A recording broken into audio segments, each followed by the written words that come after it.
Baik, selamat sore Mas Kuku dan teman-teman yang telah hadir. Di sini sebelumnya kami perkenalan terlebih dahulu Mas ya.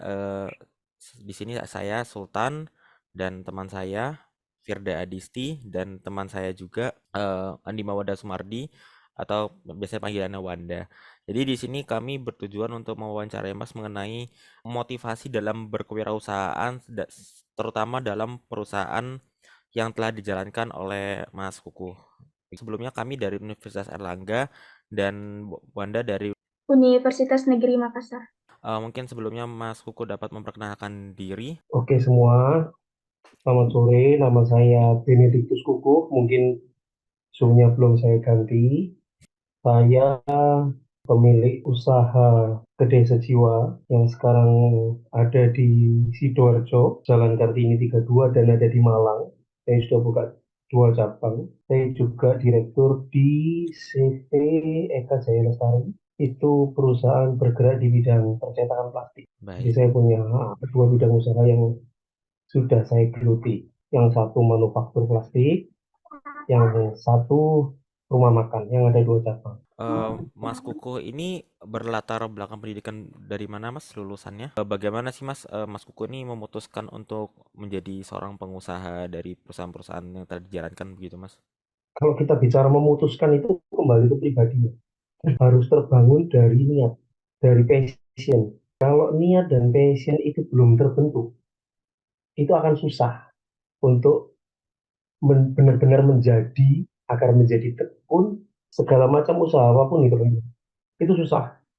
Jadi kalau saya bilang, menurut saya, yang utama dulu niatnya sama passionnya dulu harus dibangun. Terus kemudian kan apa sih yang mendorong Mas itu untuk memulai usaha kedai sejiwa dan menjadi direktur seperti yang pada posisi sekarang begini Mas? Apa mas yang membuat Mm. bikin lapangan usaha? Kenapa kok pengen membuka lapangan usaha? Karena saya kepingin banyak orang terbantu dengan adanya saya. Niat saya cuma itu dulu satu. Kita kalau ngomong entrepreneur, kita harus tahu tujuannya. Tujuan saya satu, saya kepingin membuka lapangan pekerjaan. Niat saya menolong banyak orang. Eh, kan tadi bergerak di F&B, jadi pengen tahu aja, misal kayak makanan atau minuman yang ada di kedai sejiwa ini ada apa aja? Mungkin kayak minuman tradisional atau dari luar, western atau bagaimana? Makanan yang ada di sana ya nasi, ada bakmi ayam char siu, bakmi ayam jamur, spicy beef, yakiniku, nasi Hainan, Hainan rebus, Hainan char siu, ada bebek panggang ya, duck roasted, chicken roasted, macam-macam lah. Kemudian apa sih yang membedakan kedai sejiwa ini sama rumah makan yang ada di luar sana gitu? Yang sudah pernah saya tahu, bisnis F&B itu ada, saya tahunya yang 4T ya, price, place, promotion, product. Produk itu apa? Taste, Kita punya taste yang harus berbeda, yang benar-benar harus bisa diterima. Terus promotion, kita harus punya gaya promosi yang berbeda atau daripada yang lain. Kalau menurutku sih gitu. Mungkin bisa diceritakan beberapa pencapaian atau kesuksesan yang sudah dicapai oleh kedai sejiwa selama sudah dibangun. Usaha F&B itu bisa dilihat, bisa diterima oleh orang saat 6 bulan ke atas. Kalau secara omset, secara animo masyarakat, kamu masih tetap sesuai saat kamu seperti buka di pertama, itu berarti kamu sudah terima masyarakat. Ternyata kendalanya juga sama. Belum banyak orang mengenal kedai sejiwa. Saya sudah punya pasar nih. Dengan dari saya sudah punya pasar, saya dapat masukan dari banyak orang terhadap eh, tolak ukur keberhasilan kita diterima di masyarakat. Saya memberanikan diri untuk melebarkan sayap ke Malang. Menurut Mas Kukoh itu tolak ukur keberhasilan dalam suatu usaha itu bagaimana sih menurut sudut pandangnya Mas Kukoh? Usaha apapun itu tidak ada batas untuk kita menentukan kita sukses.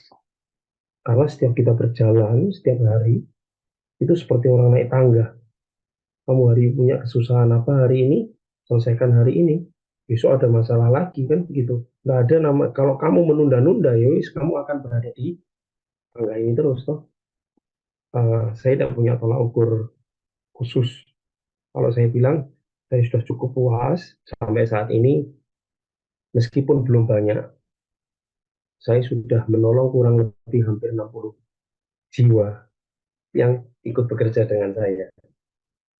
Tapi saya puasnya dari segitu. Bukan perkara bukan perkara kita ngomong ya cuan ya, bukan perkara itu. Cuman saya kepingin lebih banyak orang bekerja ikut saya. Lebih banyak lagi yang harus saya tolong. Mas mau nanya, ada nggak cara menumbuhkan jiwa wirausaha? Cara menimbulkan jiwa wirausaha ya, itu kembali ke pribadi sih sebenarnya.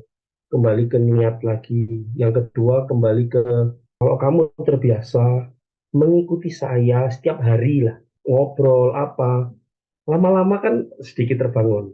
Itu bisa jadi karena social pressure juga. Jadi banyak faktor sebenarnya. Dari lingkungan bisa, dari genetika, kalau ngomong genetika apa ya, warisan ya. Dari orang tua juga bisa. Tapi yang memang harus benar-benar utama itu dari dirinya sendiri, niatnya. Ada nggak pelajaran penting yang bisa Mas bagikan untuk mungkin mahasiswa yang mau berwirausaha? Pelajaran utama, ya kalau mau belajar jadi wirausaha ya, yang pasti tadi tekun, niat dan tujuan harus dibangun dulu. Kamu kalau buka usaha dengan niat dan tujuan utama hanya keuntungan, skip dulu deh. Niatnya dulu dibangun, lakukan dengan tekun 25 jam, saat yang lain tidur kita masih bekerja, harus terus mau belajar, mencoba, jangan takut gagal, takut ditolak orang. Orang pengusaha itu pasti nekat ya, bonek ya. Kalau nggak nekat nggak jadi. Tapi nekatnya harus dihitung berdasarkan kalkulasi angka. Saya mengeluarkan modal sekian, saya belanja sekian, time pengerjaan dengan modal sekian waktu, akhirnya bisa jadi uang di hari kesekian. Nah, itu harus menjadi target. Tapi begini ya, Oh, baik, mungkin dicukupkan saja Mas ya, karena sudah waktu jam segini supaya Mas dapat melanjutkan kegiatannya. Terima kasih Mas Kuku atas waktunya. Mungkin dapat live jika diinginkan, boleh. oke Terima aku kasih banyak Mas Koko. live dulu ya. Ya, Ya, Terima kasih ya. sukses selalu Semoga Mas makanya Koko, Mas, jadi sukses sukses selalu selalu. sukses buat kalian ya. Amin. Amin, Oke. amin. Sukses juga Terima Mas. kasih banyak Terima Mas. kasih Mas.